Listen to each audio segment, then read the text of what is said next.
Hello, I'm Ken Reckroy, and I welcome you back to Mining Biblical Truth. This week, and digging deeper, we're at week 21, finishing up the book of Isaiah, chapters 49 through 66, and I've titled this talk, Authenticity.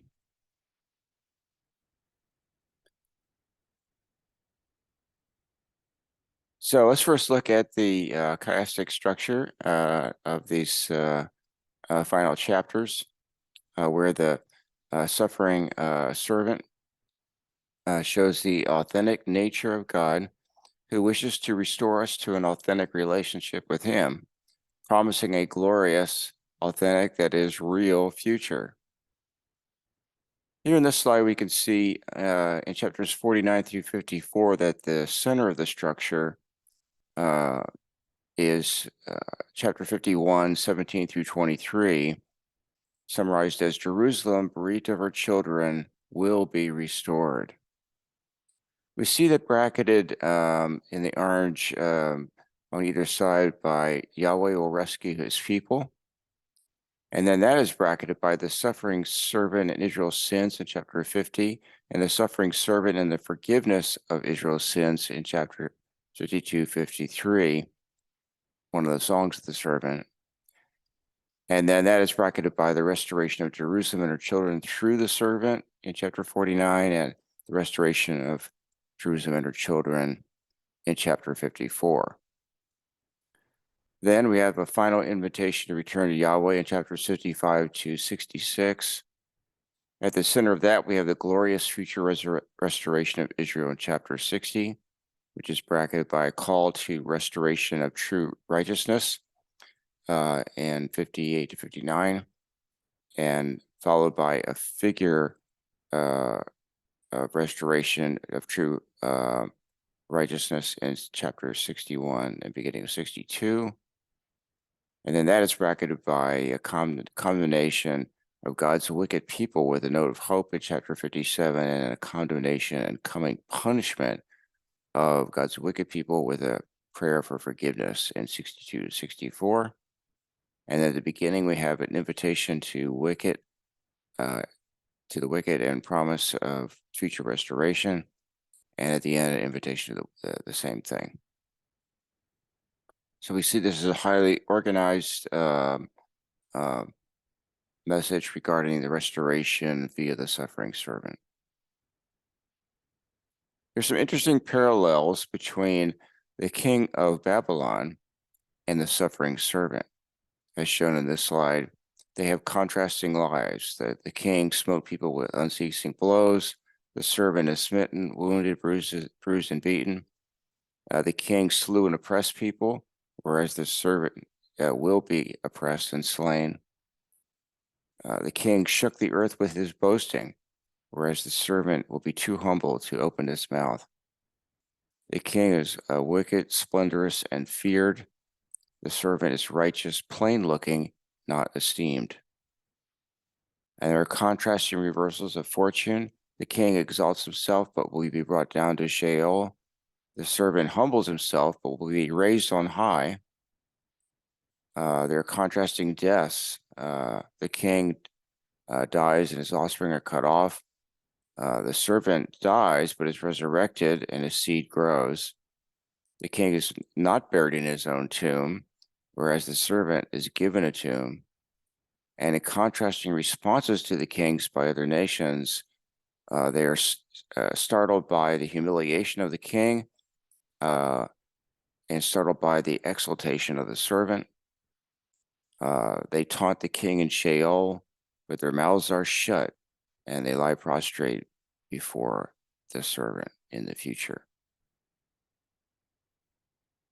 So let's last week we summarized briefly the servant song. So we come to the second servant song here in chapter 49, 1 through 13.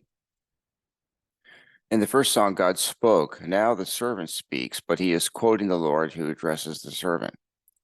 This servant is the ideal Israel, doing all that God wished. But he will be despised like all the prophets before him. But he will also be vindicated, rewarded, and honored. The way of obedience is not the way of shame. It is the way of pain, but not defeat. Isaiah 49:23 says, I am the Lord, for they shall not be ashamed that wait for me. The fulfillment of this is seen in the testimony of Simeon and Paul in the New Testament, that Jesus' proclamation at Nazareth, where he is despised, John's vision of springs of water in Revelation 7, and the result of praising God and never thirsting again. As witnesses of the servant, we also will be despised, but vindicated in the end.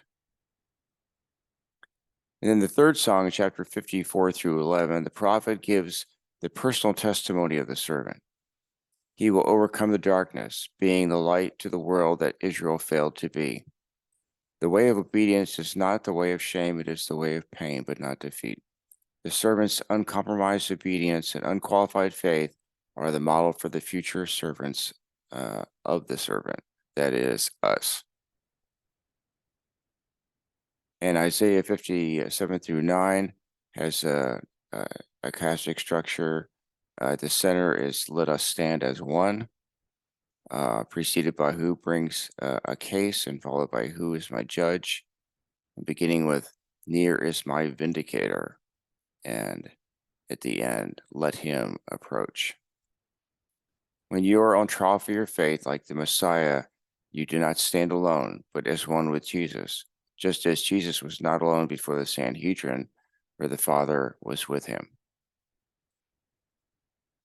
As Paul said in Romans 8:31, if God is for us, who can ever be against us? That is, who could be more powerful than God? The fourth song is the longest and most detailed regarding the Messiah, 52:13 to 53:12. This is possibly the most specific Messianic prophecy. It makes the doctrine of vicarious atonement clear.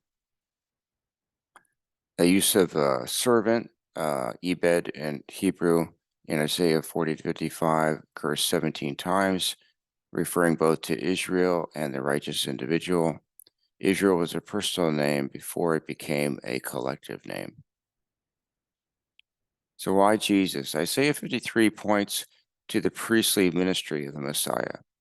The exaltation of the servant has messianic proportions, and the servant fulfills the mission in which the Israelites failed. F.B. Meyer summarizes it as, there is only one brow upon which this crown of thorns will fit.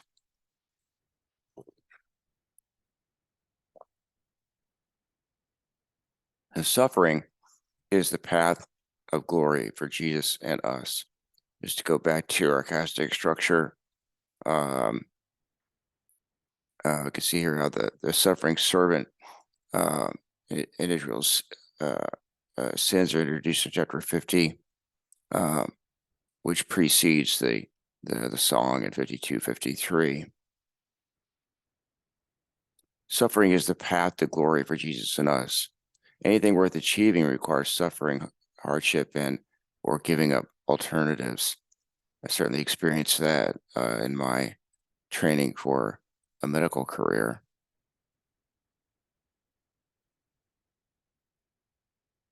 But I was able to persevere for the promise set before me, and Jesus persevered for the joy set before him, as summarized in Hebrews 12:1 and 2.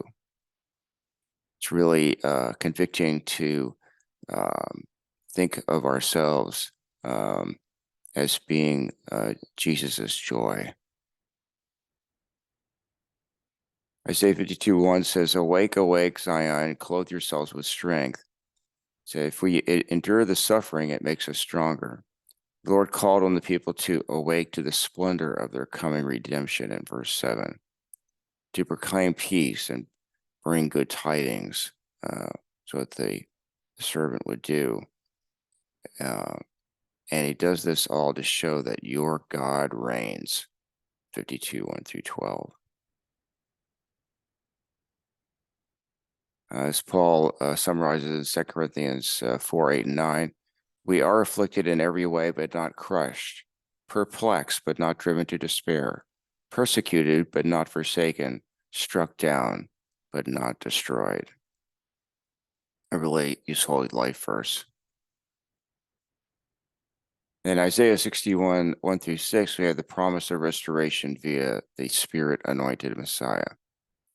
Jesus quoted this passage in Nazareth, and they wanted to stone him for declaring himself to be the Messiah. However, he stops in the middle of verse 2, not including the phrase, quote, and the day of vengeance of our God, unquote.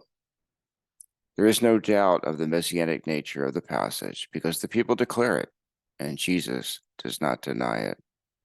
If you're fans of the Chosen movie series, they do a particularly good job with this scene in Nazareth where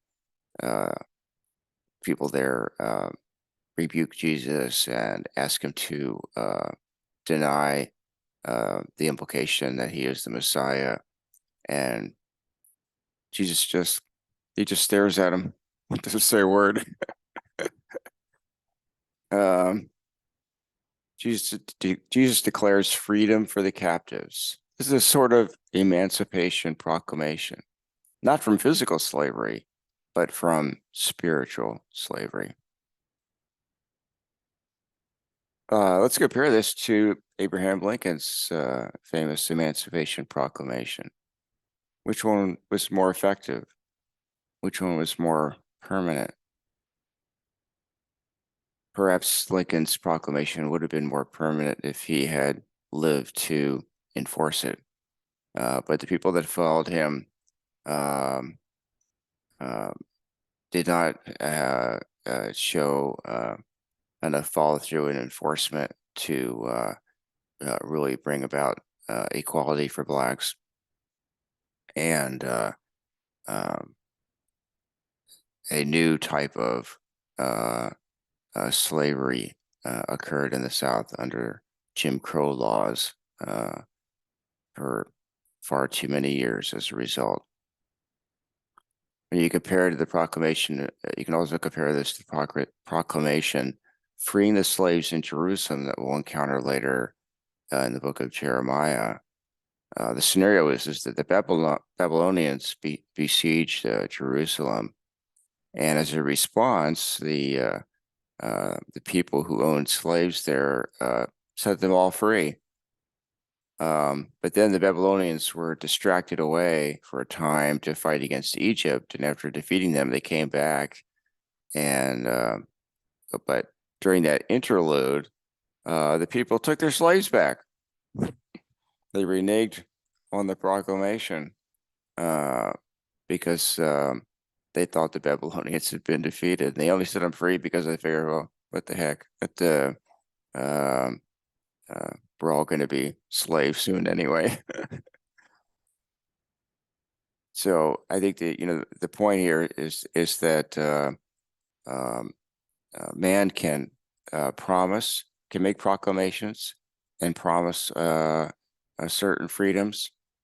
Often they aren't carried out fully, or they're reneged upon.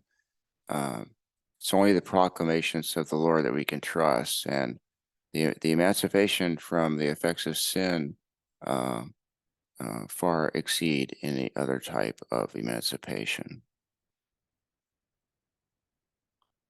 I particularly like in the ESV version of 61, verse 3, where it talks about the promise that the people would become oaks of righteousness.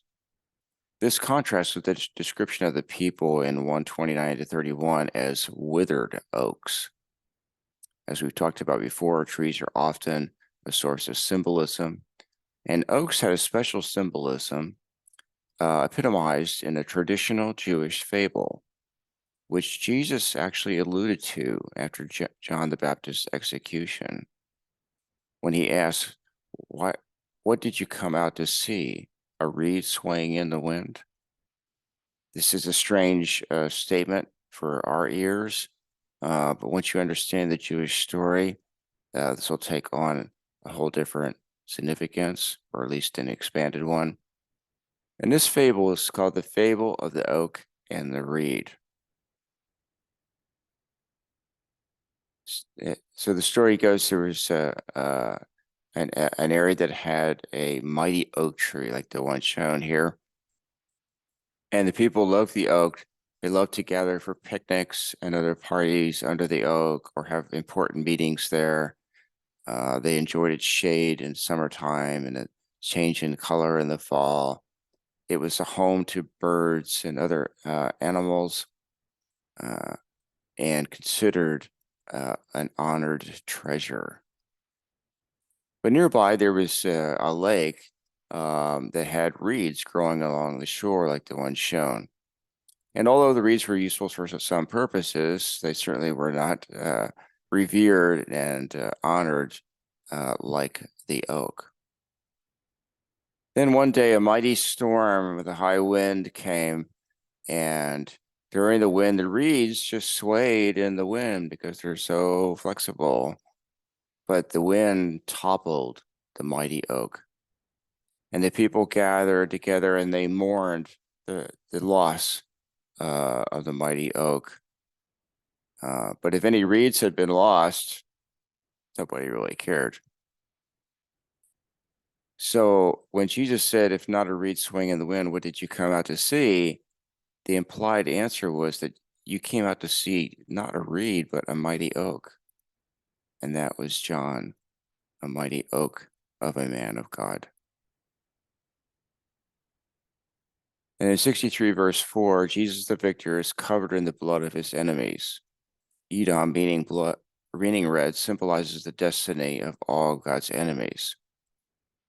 Jacob's last prophecy for Judah in Genesis 49:11, he washes his clothes in wine and his robe in the blood of grapes. The grapes of God's wrath. So put your trust in the one who will tread the winepress, crushing the wicked. And then Isaiah 56:3 says, "Neither let the son of the stranger that hath joined himself to the Lord speak, saying, The Lord hath utterly separated me from his people. Neither let the eunuch say, Behold, I am a dry tree." What New Testament scene does this remind you of? Oh, it reminds me of the Ethiopian eunuch who came to Jerusalem at Pentecost or after Pentecost, and was met on the road by Philip. The reference to a dry tree meant that the eunuch couldn't have children. And remember that eunuchs were unable to enter the temple of the Lord. And also the reference to a stranger, the eunuch was from was presumably a black man from Ethiopia. And actually later in the book of Jeremiah, we'll encounter another Ethiopian eunuch who was serving King Zedekiah. So it's interesting where we talked before about the significance of Ethiopia in relation to the Jewish people. So let me ask you, what's it going to be for you? Is it going to be a fantasy life or an authentic life? There's so many fantasies that we have in the entertainment industry today. I see my grandkids playing games involving fantasy, and cultures have always had those. But here in these passages, God cries out against things like false piety, false righteousness, false justice, and false identity. And these fantasies, I think we can become obsessed with them and think that they're more real than our real lives. in any case, this should cause us to ask, are we being authentic or real in our behavior, our worship, and our prayer life?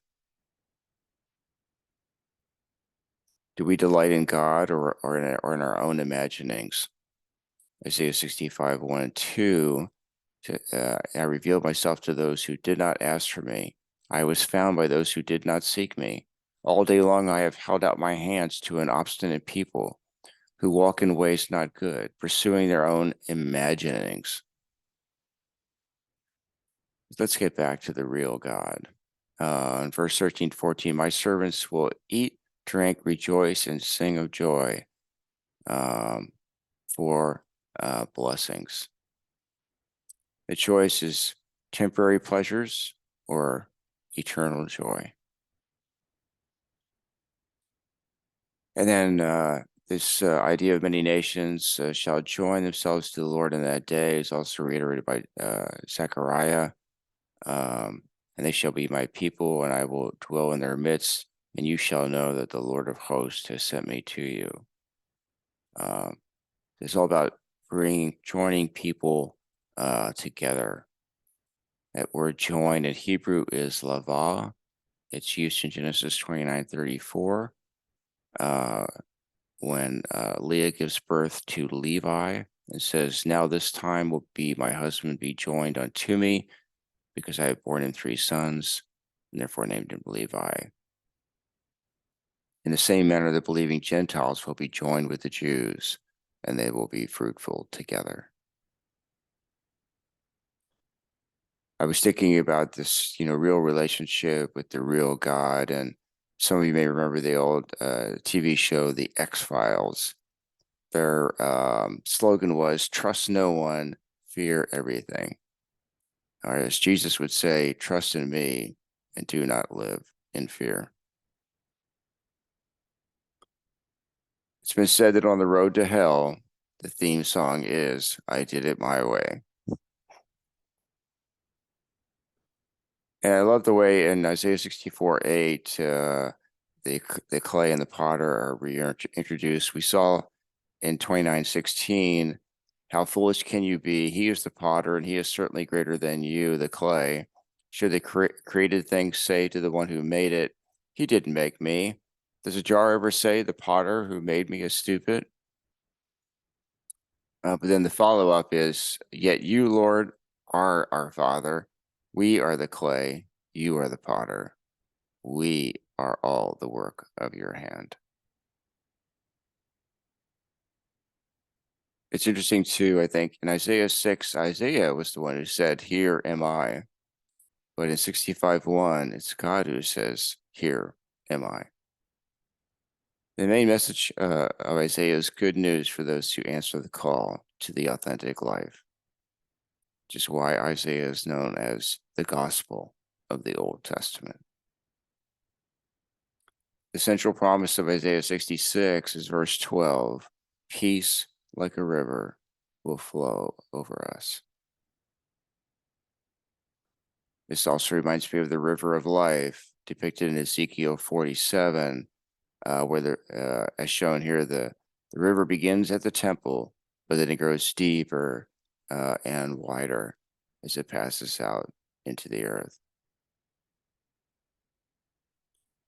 So the people would suffer for their disobedience, a 70-year timeout.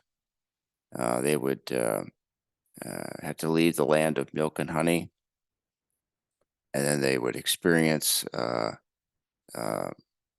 this quote, you don't know what you've got till it's gone. So let us not lose the freedoms we have, especially the freedom to worship.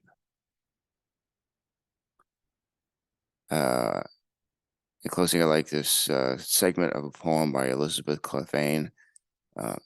Upon that cross of Jesus mine, I at times can see the very dying form of one who suffered there for me. And from my smitten heart with tears, 2 wonders I confess, the wonders of redeeming love and my unworthiness.